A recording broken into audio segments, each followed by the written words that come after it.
ليه ابني بيسألني أسئلة محرجة؟ هو ابني مش محترم؟ خلينا نفهم الأول إن في مرحلة في حياة أولادنا بتبقى اسمها مرحلة الأسئلة. المرحلة دي بتكون من عمر 3 سنين لغاية 6 سنين. بيبدأ الطفل يسأل فيها عن كل حاجة حرفيا في أي وقت وفي أي مكان، مع العلم إن هو كمان ما بيكونش ملاحظ إن ممكن أسئلته دي تكون محرجة ليكي في بعض الأحيان. وخليني أعرفكم برضو إن المرحلة دي هي مرحلة استكشاف الطفل لمنطقته الخاصة اللي بتعتبر مبهمة جدا ليه، ولكن ده أمر طبيعي في السن ده.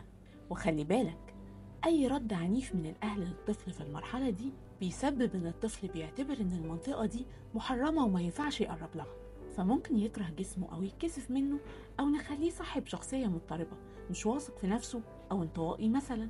أو ممكن كمان لما يوصل لمرحلة المراهقة يبقى عنده فضول جنسي ملح جدا أقرب للانحراف، أو ممكن حتى ما يقبلش تغيراته الجنسية في مرحلة المراهقة.